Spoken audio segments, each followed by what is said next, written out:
Absolutely, for all of you as individuals in the room, many of you are leaders in your own right, or you're aspiring to leadership, and you want to aspire others in your business or in your network. And so for the next set of speakers, it's all about leadership. So we're going to have a number of speakers. There's no panel in this next session, and they're going to be kind of inspiring you around their thoughts to becoming the best leader in your business or in your industry or wherever you choose to apply your trade. First up though, very fortunate that Cognizant, and a big shout out to James, the CEO, Tim and the team, because they were the very first sponsor of Sales Confidence, so a lot of kudos. Sometimes you can only be number one a few times, but they're always going to be my number one. So good on you, Cognizant. So we're going to invite the VP of Sales up, Nazma, over to you.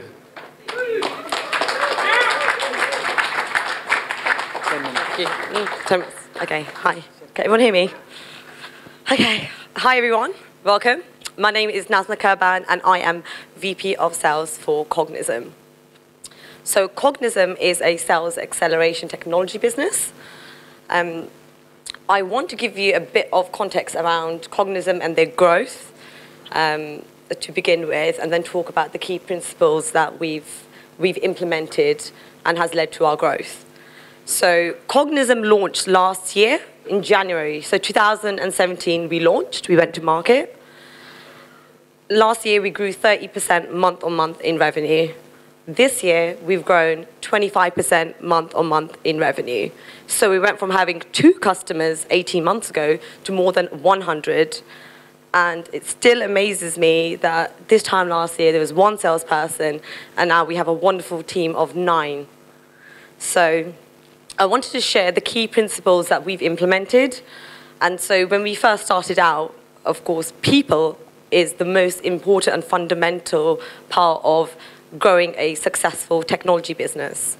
So we sat down and we discussed what kind of salespeople are we looking to have join the business.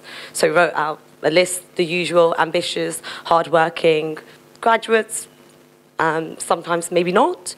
And we started the hiring process. And although it sounded quite simple and it didn't seem like I thought everything was going to be fine, right? We have a measurable criteria and everything will go well, but it didn't work out that way. So then we started reviewing our process. So we had some benchmarks for the kind of candidates we wanted to bring on, and then there were 2 of us in the interview process. But what we realized was that we were actually deviating away from the benchmarks that we put into place. And what that meant was that as soon as an interview walked in, they may not hit that certain criteria, but we still continued. And then because there were only 2 of us in the process, and I really liked a candidate, my CEO wouldn't want to say no to me, and vice versa. So if he loved a candidate, I was a bit more reluctant in saying no. So what we decided to then do is, first and foremost, do not deviate from any of the benchmarks, the criteria that you put for bringing on somebody. The second thing that we did was we changed the process so that there's 4 people involved in the hiring process. So there weren't 4 of us at that time. So we lent on advisors and investors, so people that had a lot of experience when it comes to hiring. And we also made a rule. So if there's any reservations, any doubt, we say no and we move on. And so now, as the team has grown, we don't on our advisors and investors as we did. We now lean on the rest of the team, so the team feel like they're contributing and everyone is brought into the decision because they've contributed into the decision of us bringing in a new team member. So if we find great talent, we bring it on, and how do we retain that talent? So based on experience that we went through early on, we decided that we were going to grow organically. And what that meant was we would hire graduates. We'd hire graduates, we'd train them, they would prove through metrics and through exceeding their performance, and then we would train them and then evolve them into AEs or BDMs, we call them at Cognizant. And it motivates them. And there's a vision and there's a path. So that has definitely been a massive retainer. Now that the team is growing and we have lots and lots of different graduates, not all of the graduates are going to be the same. They have different skill sets. Some are stronger when it comes to certain skills.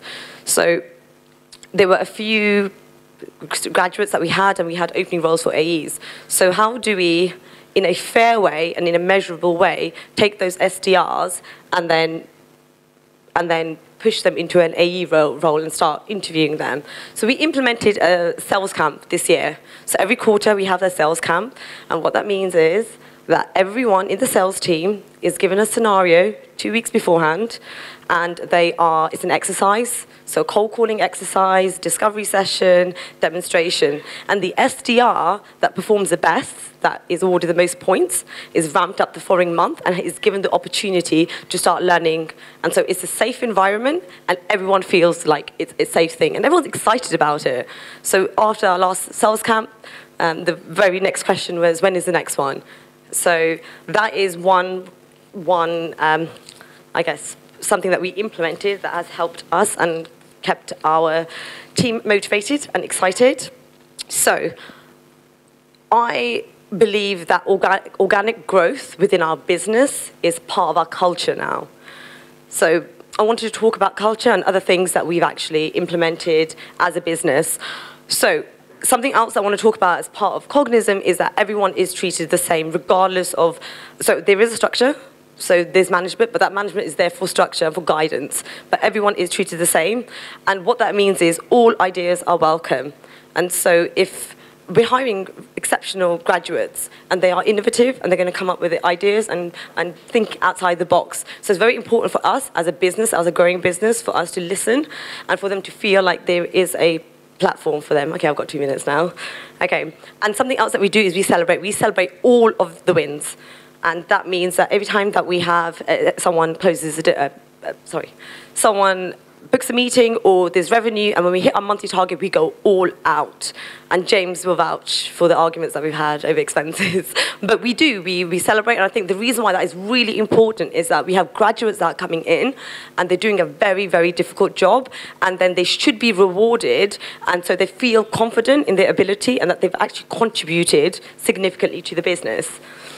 And so something else that I want to touch on is how to align the business objectives. So our business objectives with having great graduates. So you can have a great graduate, motivated, they love the job, they love coming to work, but how do we align their ability with our business objectives? So we've rolled out predictable revenue, which is for those who haven't read it, it's Predictable Revenue by Aaron Ross. And so it's all about metrics.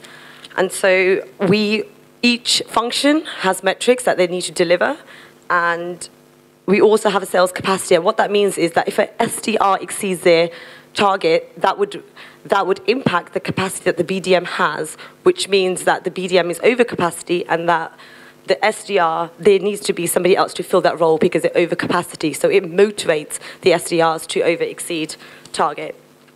So what happens when they don't reach target? So on a weekly basis, we go through metrics and granular metrics through dials, conversion rates, meetings, books. And if I identify a shortfall at any point, we action it immediately. And how we do that is that we identify where the problem is, where that gap is, and leadership takes responsibility. So we would understand if there is a shortcoming, it may be the training or the support. And so we have a culture about performance, and also like a caring culture, that if it's not working, then we will do what it can to fix it.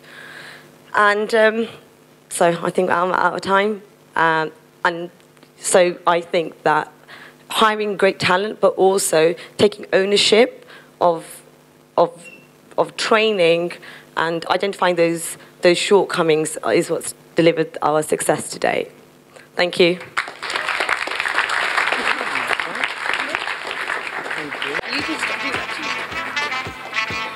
Thank you, Nazma. Next up is Ren, and if you haven't come across this individual, he's the chap that's kind of been the fly on the wall for some of the most successful Silicon Valley companies ever to come out of California. He's an extremely wise man, young man, and I invite you up, Ren, to share your knowledge. Thank you for the compliment on young. Okay, so I'm not a very bright guy, but I've been very lucky. I moved to Silicon Valley in 1989. I decided to open a business, and the business is to coach emerging leaders. I don't know shit about technology. I didn't even know tech existed there. Okay? But I was lucky. I landed in the right place at the right time. We built a business, my wife and I, in which we now have an office in San Francisco, New York, Dublin. And I had the privilege for the last 2 years, 3 years, of really focusing on Europe. Now, why would a guy like me, who's been in all those rooms you know, all those places, all those people that you look up to, right? Why am I in London? Who are you in relationship to them? What generation is Silicon Valley in of this? What generation are they in? Fourth, fifth, sixth? What generation are you? Second. And what do you think about the Silicon Valley people who are in the second generation? What's your view of them?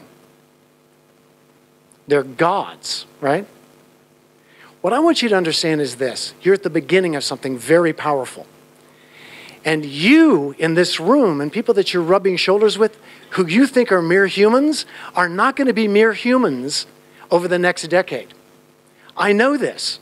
Having been in the room when Google only had 300 employees, knowing Larry and Sergey when they first started out, when being a part of Oracle or Cisco back in the day, they were normal people just like you. Nobody knew they were going to be writing books and they were going to be all famous. Nobody knew that.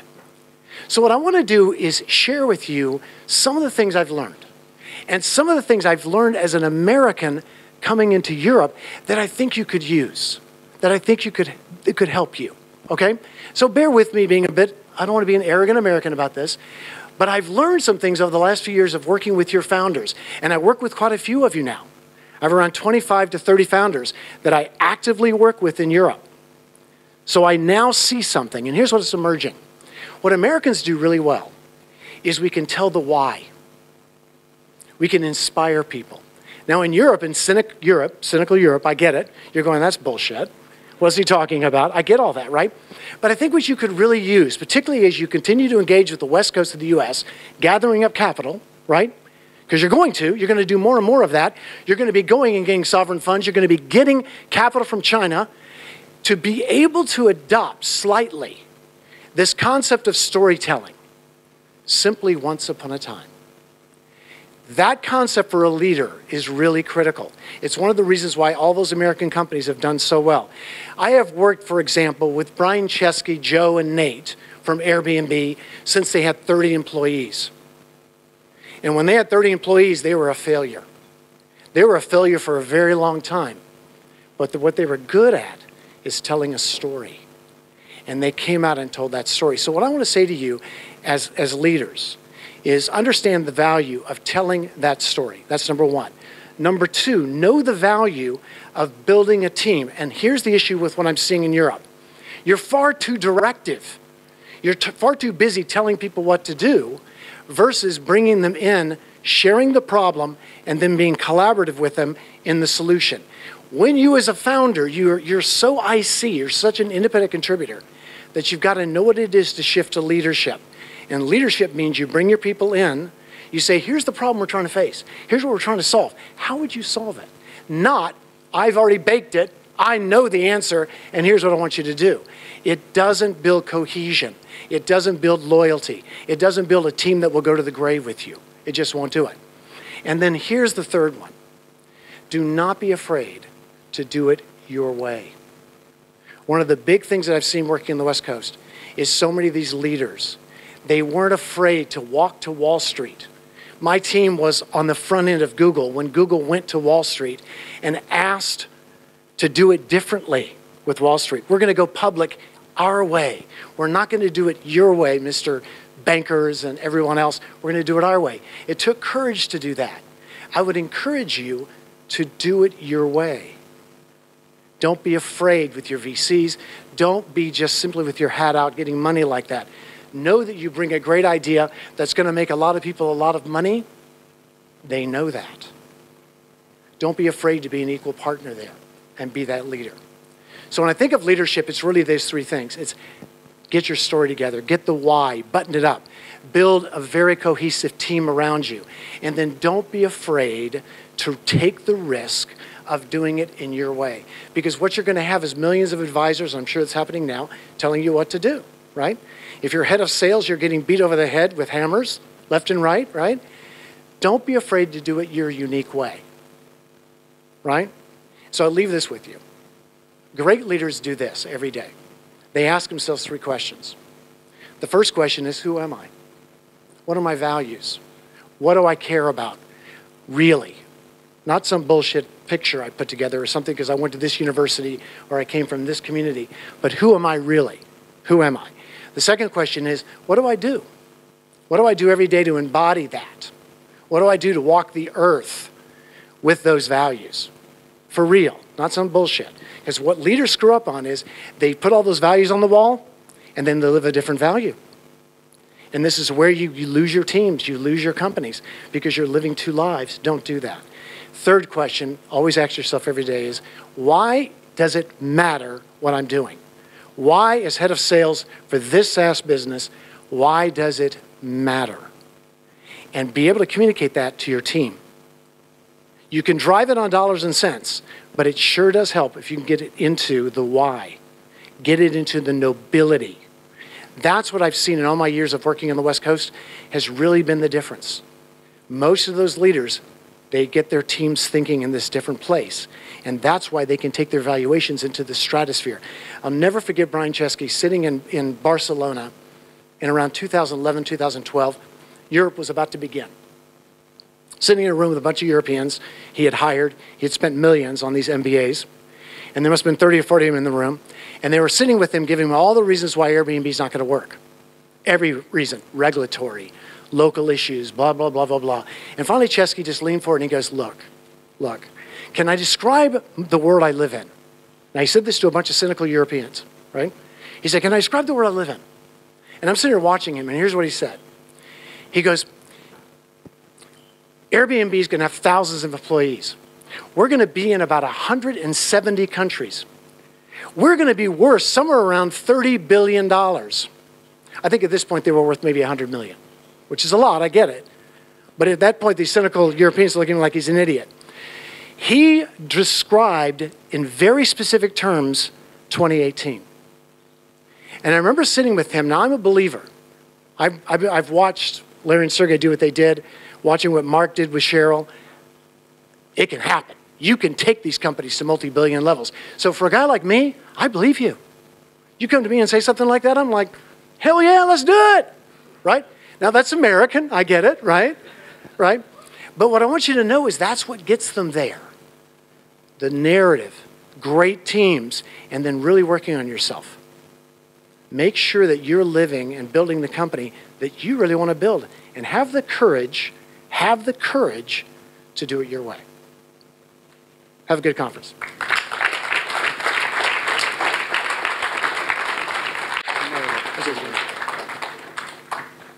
Told you, wizard.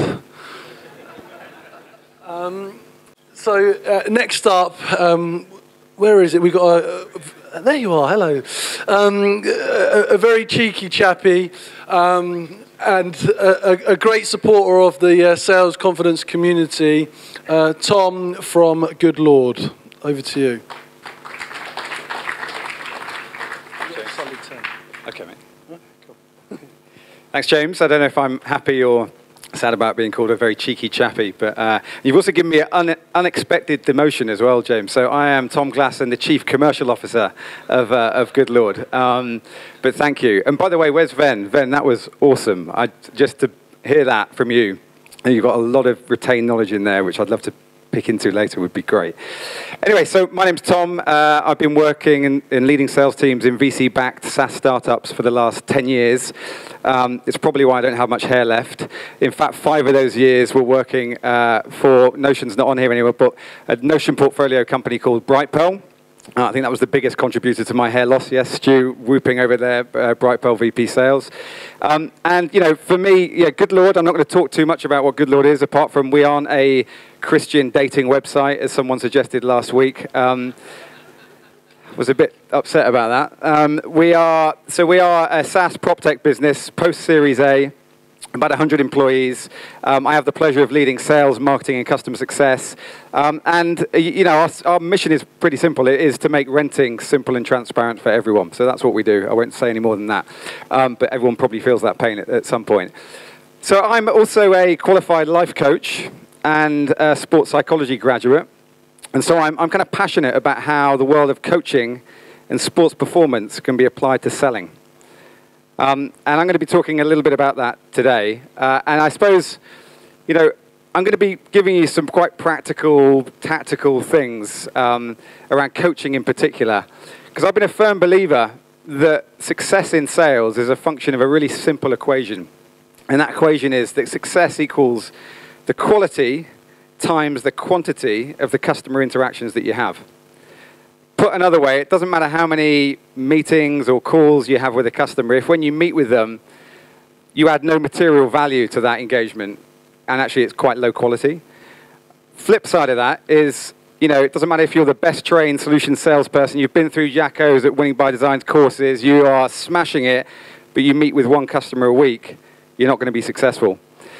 And so, you know, we know sales is a numbers game, but I personally believe that we as sales leaders typically over-index the quantity side at the expense of the quality side.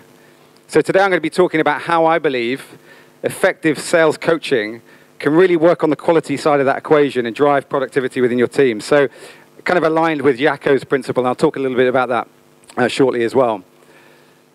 So that's a bit about what I'm talking about. I'm going to cover 3 things. So firstly, why I think sales coaching is important, especially if you've got millennials in your team, which I'm sure most of you have.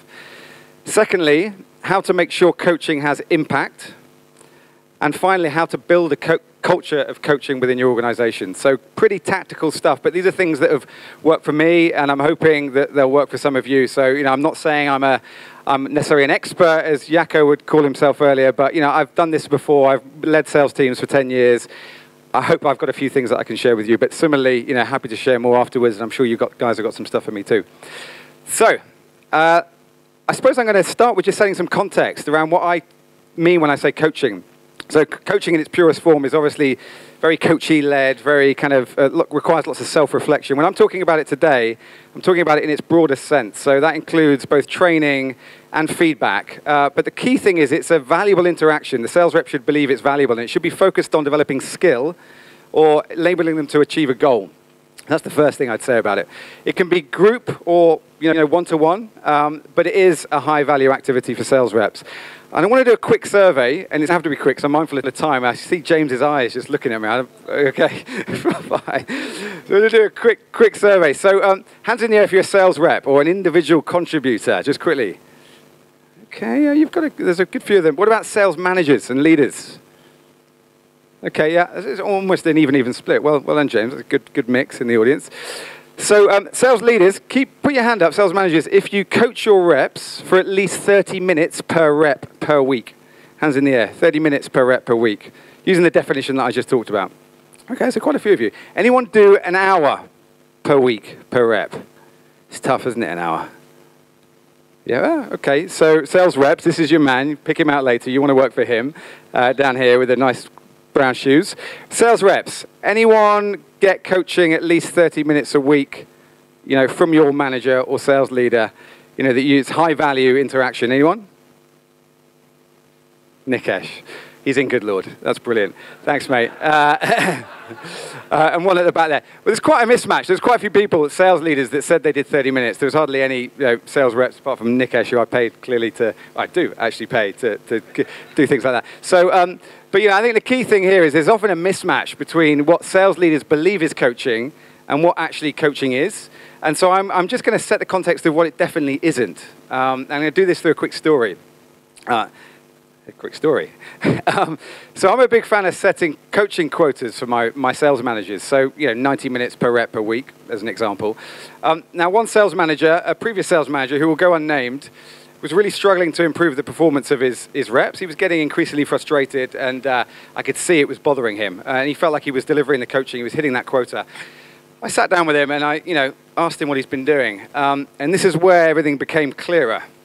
So he was counting pipeline inspection reviews, one-to-ones focused on metrics and activity reporting, and then my personal pet hate, sending Slack messages to reps, telling them that their deal is stalled or it needs a next step.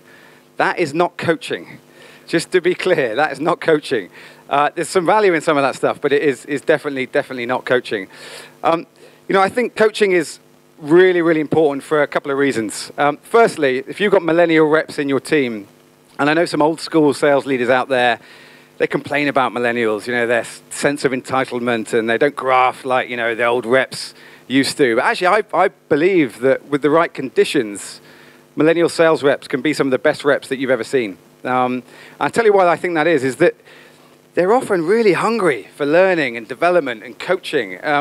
They can often be some of the most coachable people that you'll find. They want to progress their careers. They don't stick around long. And they especially don't stick around long if you don't give them enough personal development and enough coaching. So coaching actually becomes a real win-win. You get well-trained, well-developed reps, but you also get to beat your competition.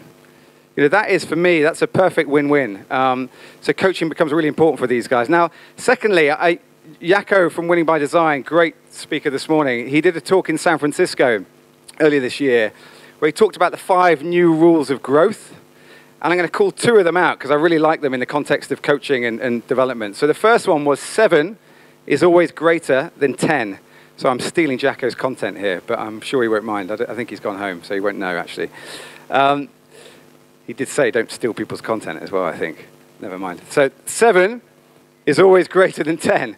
What he meant by that was 7 well-trained, well-developed, well-coached reps is always better than 10 average reps. And there's a couple of reasons for that. Firstly, for the investors in the room, your unit economics, your capital efficiency, your cost of acquisition, all that good stuff that they care about, and we care about too, much better if you've got 7 reps, lower cost base, higher productivity. The other side of it is morale as well. If you've got 7 reps that are well-developed, hitting their quota, that's much better than having 10 that are average. You're not going to be able to track great reps when you've got average reps. It's a fact. So that's why I think sales coaching is important. I'm going to quickly move on to some of the tips and tricks for me that have worked around making sure that coaching has impact. And this is a really important one. And I think, in fact, I'm going to steal some more content. So Mark Roberge, in his book, The Sales Acceleration Formula, talks quite a bit about this. But it creates inspectable sales stages in your CRM. Now, what I mean by that is there needs to be clear exit criteria for that stage of your sales process in your CRM.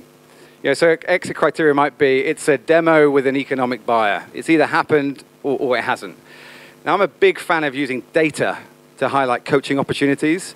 As soon as you create inspectable sales stages and clear exit criteria, and you get a tool like Insight Squared, I'm a big fan of Insight Squared, but there's also Cluster as well in the UK, you can start tracking conversion rates between stages of your reps.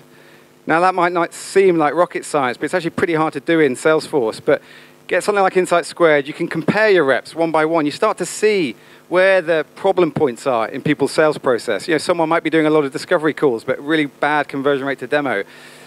That's a coaching opportunity right there. That's how you highlight where to spend your time. And so, as I say, more information, Mark Roberge's book, Sales Acceleration Formula, highly recommend it. Second thing, focus on a single skill. This is super important. I'm going to give you a sports analogy here because I'm a big sports person and I love sport. But when I was learning to play squash, I had an exceptional coach. She recognized that there was a limited cognitive processing capacity that I had. It wasn't just because I had a small brain, actually. It was whenever you're learning a skill, you can only compute so much feedback at once. You just can't take in too much at one time. And so, when I started out squash, I knew I was doing a load of stuff wrong. Like my racket position was wrong. My arm was wrong. My feet, positioning was all wrong. Timing was bad. my coach didn't say to me, Tom, on the next shot, just twist your racket position slightly in your hand. And when you put your racket back, feet parallel to the wall, hit the ball earlier. Like, my head definitely wasn't going to cope with that. But it amazes me how when we're giving feedback to sales reps, we do just that. You know, we bombard them. And they're going to find it really, really difficult to take it all in. So focus on a single skill. In the case of squash, for me, it was the grip. Get the grip right. Nail that.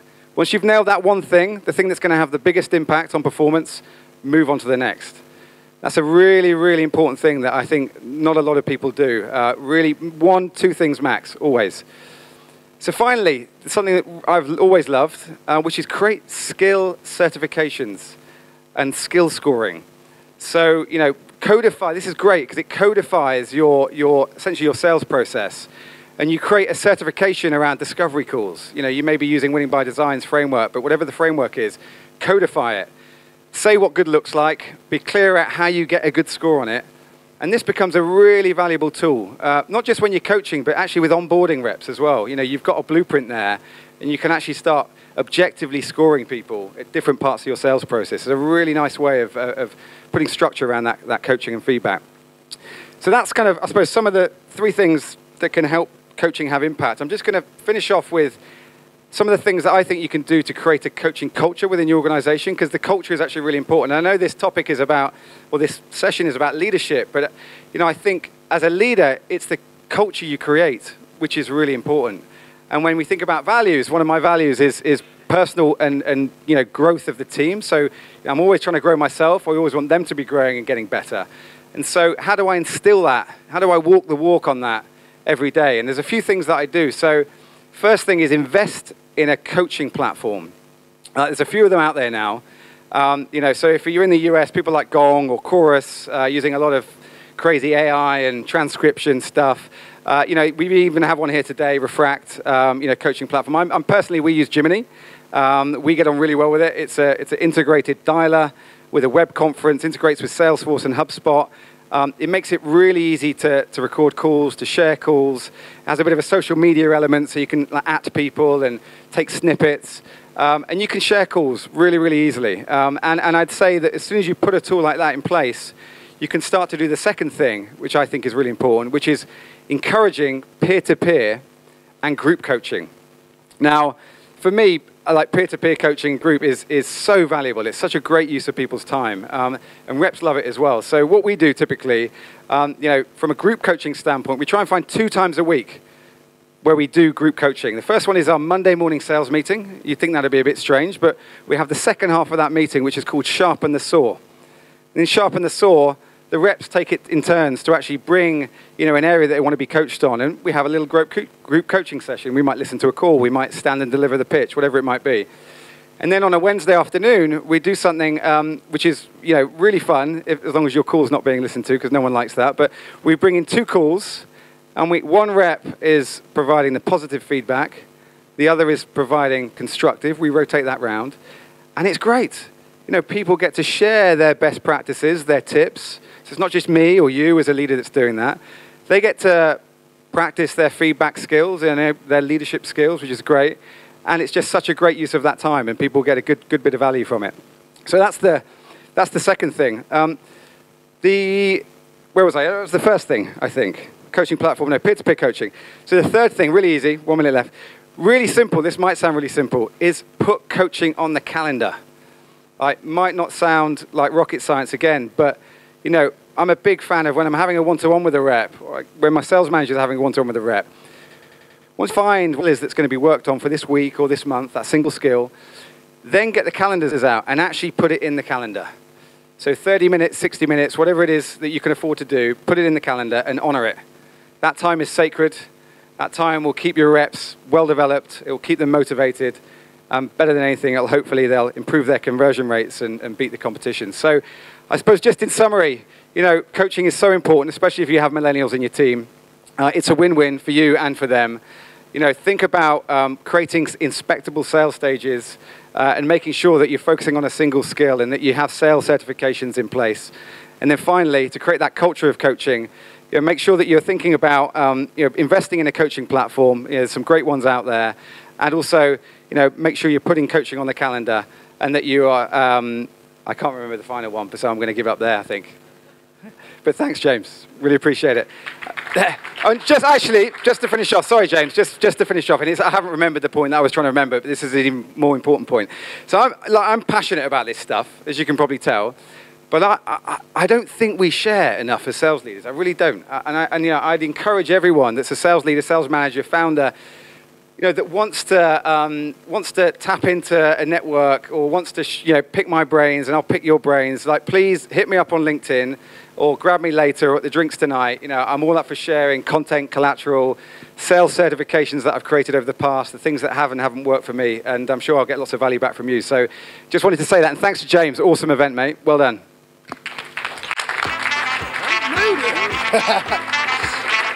Thanks, Tom. Okay, our next speaker is ex-forces and is a bit of a weapon in terms of his success building sales teams. So I'm going to invite Michael up from Adia.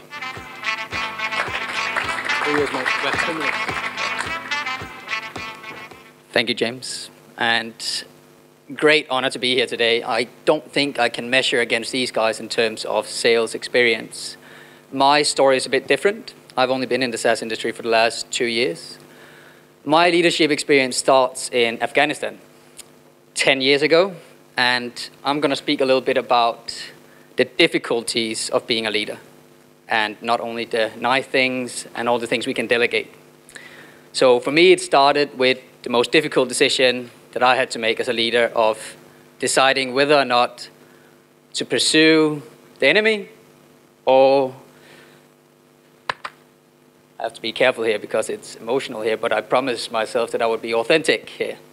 Or pursue and try and save one of my best friends. Sometimes the obvious choice is not the right choice for leaders, and that is what we're faced with a lot of times, is that we have to make the difficult decisions where most people cannot.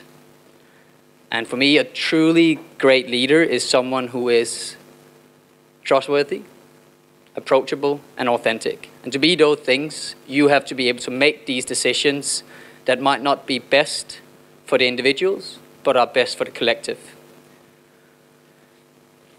Those things were very hard for me. I had to carry my friend for a long time, dead, into a helicopter, and see him fly off. But for me, that also granted me with an experience later on that I could use in some of these industries. And the best way I can describe that and try and make this a little bit more fun than the gloomy view I'm trying to put on it here, I'm sorry for that, but it's the reality of being a leader comes with a lot of responsibility. And one of those responsibilities is that when we are given the responsibility of other people's well-being and success, that should be the priority of our job. And I agree, coaching, for example, and mentoring, and making sure that we get the best out of the people that we lead is the key differentiator between a great leader and a good leader, in my opinion. And I'm going to blow some smoke up our asses here, because you can have good leaders, you can have great teams, and we always speak about leaders, how good our employees are, and how great they make us as leaders. But let us also be very honest that there's a big difference between having an average leader in a company and a great leader on the results. And you can have a great team, but with a poor leader, that has a massive effect on the company's performance. How I've used my time in the Army and in the tech industry, which I find very relevant. I don't know anyone else here that might be from the forces, but a very big thing for me is that in the Army as a leader, you learn to lead and control and manage inside the hurricane. You are the center of the hurricane where it's calm. And if you cannot be that whilst the hurricane races around, then you need to look inward and start working on some of those skills to make sure that when everything is falling apart and you haven't hit targets for 3 months, then the employees still trust that you are the right person to lead them out of the darkness. And very, very important trait from my side. It's a bit out of date now, actually, I will say, first of all, he spelled my name wrong again. So you can't find me. It's because I'm in the forces, I'm still secret. No. It's with an E at the end if you're trying to find me. And I am not country manager of Addy anymore. It was a great experience. And I resigned my post a month ago. So James have pulled me out of my bed because I've been on gardening leave now for a month. And all I'm doing is watching the World Cup games. So I'm a bit rusty now speaking in front of all of you. And I don't have much more to say. I want to keep it very short and simple and want to make sure that I got my message across that for me, leadership is about being honest, being approachable, and being authentic. And we don't need to spend hours and hours doing that. We can just be honest, and it's much easier and much quicker. Thank you very much.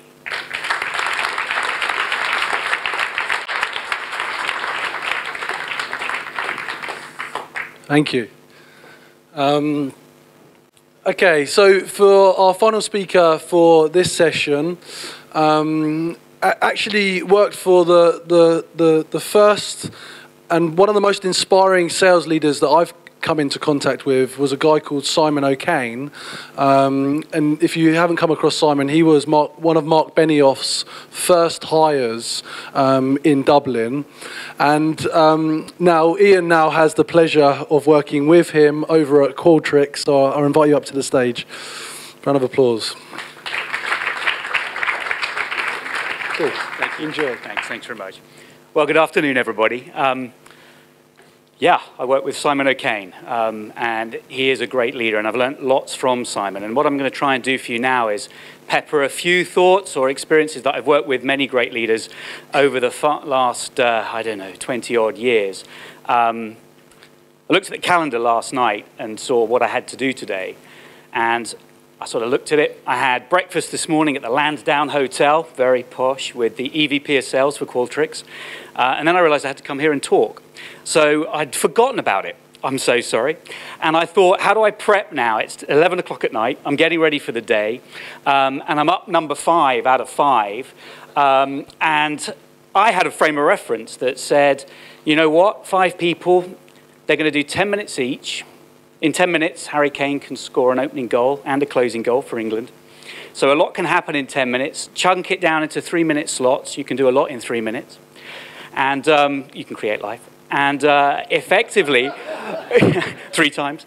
And what can I talk about? So I then panicked, right? Because I went 5 people, 5 threes are 15. I'm a bit of a nerdy academic numbers guy. 5 threes are 15. Oh dear, 15 attributes of leadership. What happens if they all get talked about? And I'm left with the last 3 attributes of leadership. What can I talk to you today that are 3 attributes of leadership that are different from the previous 12 that you've just heard? Well, there's mistake number 1, isn't it? I've come up today, and everybody's come up with a very different frame of reference.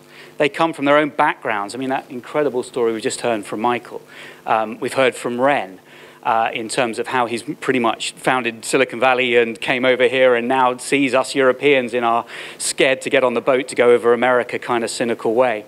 So I'm quite happy that the 3 things I've picked slightly complement but don't fully overtread on what we've just heard.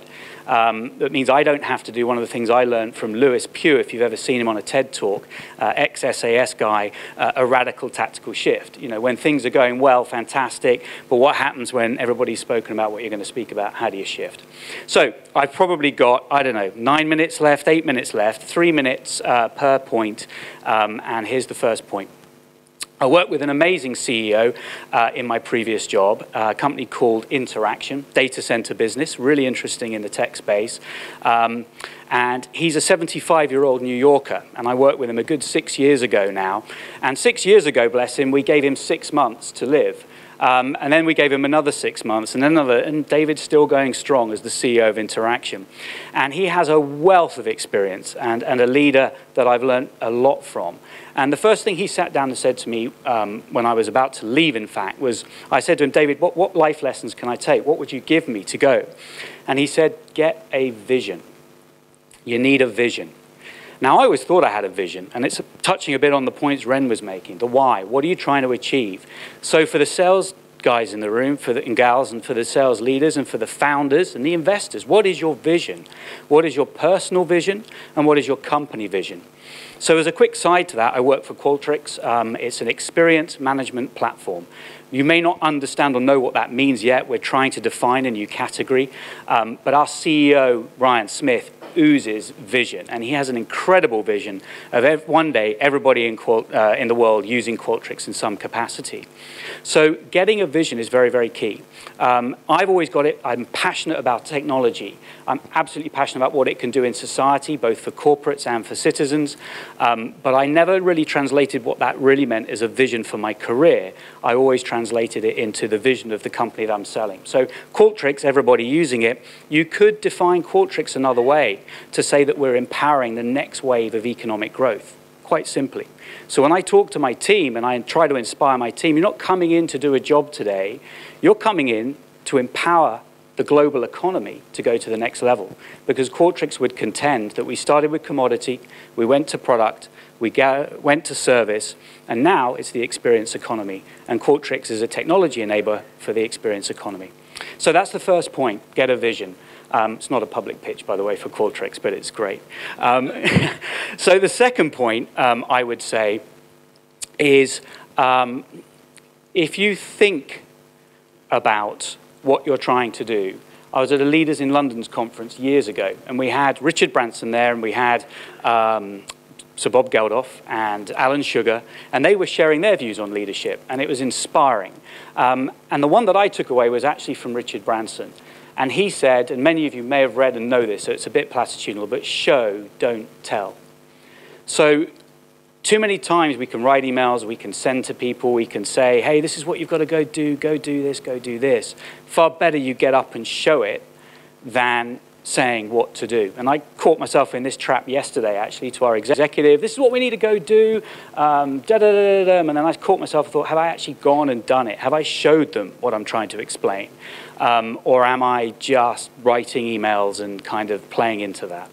So that would be my second point, is show, don't tell. Because too often we can get caught up with people misunderstanding our frames of reference. As I said, I came to this last night with my frame of reference of what this talk was about, and it's been blown away by everybody else's frame of reference. So go out and show what you're trying to do.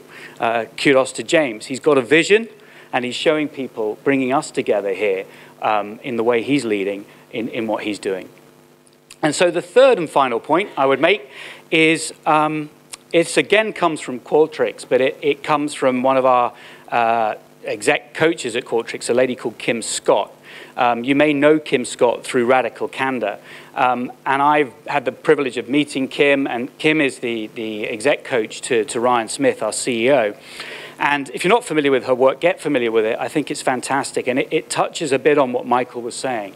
And this Radical Candor is care personally, but challenge directly. So with your teams, with your people, really do not be afraid to challenge directly, because you're doing them a favor. If you've got a salesperson that's in a role that isn't a salesperson, that's underperforming, that's perhaps certainly starting out the gates early in their career, is on the wrong track potentially, and you can kind of see that with your years of experience, you'll do well for them to get them off the track or to coach them to goodness if they can do it. So challenging directly, but caring about the people you're challenging for, is absolutely imperative. And that plays to some of the other points, which is having the team, having the people, is absolutely key to success. Businesses are nothing more than the collection of us individuals in a room, and we come together around an entity or an asset, and we create this thing called a business. But the business is the people. Caring about those people, challenging those people directly is absolutely invaluable. So that's kind of where I'd leave you. I don't know if that is new, inspires, excites, but it's certainly three things I try to emulate. And I, as I said yesterday, even fell off the wagon of my second point quite strongly by telling, not showing. And it was quite timely to think to myself this morning and reflect and go, actually, I need to go and show this. I don't need to be telling people what it is. I do need to go show it. So get a vision, know what you're doing and why you're doing it. Show, don't tell, and care deeply and challenge directly. Enjoy the rest of the afternoon.